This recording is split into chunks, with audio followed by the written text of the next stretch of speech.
Esther's Reboot Challenge, Day 21, page 97. Millennials are different. Even if they find a job at a company they like, they don't hesitate to quit that job if it doesn't meet their criteria for living. Their parents are flabbergasted when they found out that their millennial children have quit on a good job. But for millennials themselves, satisfying both how I want to live and what I do for a living is the basis of their self-esteem. Maybe this is the right way of life. Those who dare to take up the challenge that older generations have failed to meet are what I call independent workers. But it is not easy to become an independent worker. There is only one thing that can fill the gap left by contact: skill. Until now, there were many things that you could substitute for skill. Your job performance may have been less than perfect, but still you were considered a good employee if you had good interpersonal relationships and proved yourself loyal to the company.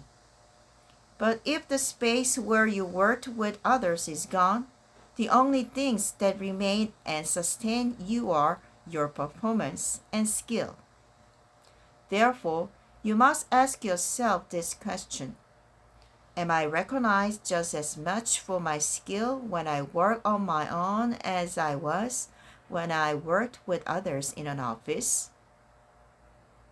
If you are a skilled, competent talent, you will have the opportunity to break through when the thick wall of a prestigious academic degree. As of 2018, half of Apple's employees in the United States did not have a college degree. Isn't that shocking? Apple is a company that receives job applications from the world's top talents. But half of the company's employees have a high school diploma or less.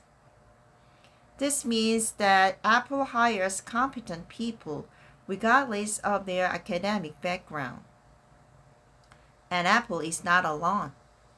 This is a universal trend being seen across the digital industry. Not long ago, our company hired a new producer, Yoon Jung. She is a 40-year-old single mother hired after fierce competition for the job. Yoon Jung had practiced in an educational project designed to train single mothers to become video editors at Grow Mom, a foundation that I founded to help and support single mothers. She had received a month-long internship at MKTV and was able to complete it when the director in charge of our YouTube team came to me and said, "Yoonjung clearly has a good understanding of video content, and she's good at writing subtitles. She also has a good sense of design. She's much better than those who majored in video in college."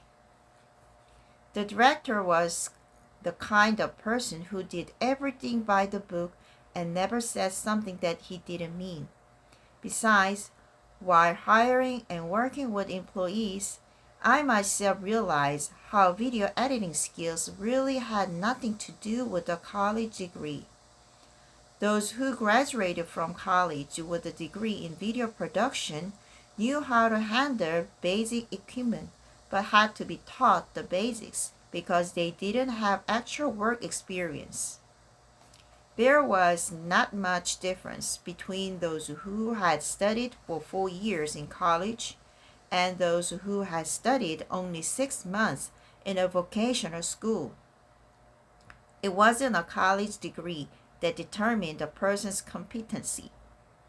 It was the effort and passion with which a person tried to be good at the job. Yoon Jung joined our company simply because of her talents. She had applied to participate in the Grow Mom project by chance. For several months, she practiced and honed her skills at a private vocational school.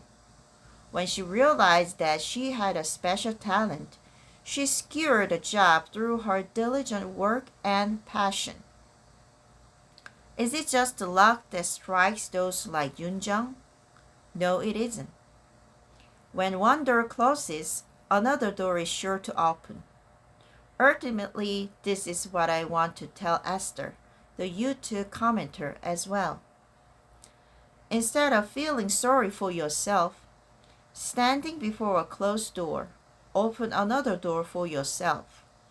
If we are about to enter a time when you can win with your skill alone, even if you don't have an impressive degree, connections, or past career experience, a world where you can work of your own accord when you want and as much as you want is on the horizon. My suggestion is that you become an independent worker as soon as possible. Build a skill that is yours and that cannot be replaced by anyone else, and use it to find a wonderful life. 5 qualifications that an independent worker must have. To be most helpful to Esther and to all readers of this book who are interested in becoming an independent worker, I compiled the 5 essential steps you must take. As a business owner, these are what I see as critical for succeeding in the post-coronavirus world. 1. Develop core content for yourself and your business. Core content is whatever you cannot live without. If there's something that you are interested in, a passion that you never tired of, no matter how much time you spend on it, that something is very likely to be your core content. You might be good at dancing or cooking, or you might find math a fun subject. You might have marketing ideas popping up in your head daily, or maybe you can ride a bike better than most others. Or you might draw cartoons well, play games well, or organize well. You might be good at one thing or multiple things. Use them all to your advantage. The core content that you identify is what you will work to master, the skill that you will use to become an independent worker. You must believe that you can do it differently than others who have come before you. Once you feel confident about your competency and your core content skill, you can begin to do your own marketing in order to make yourself known in the industry of your choice. You can make a living on your own once your core content begins to attract attention.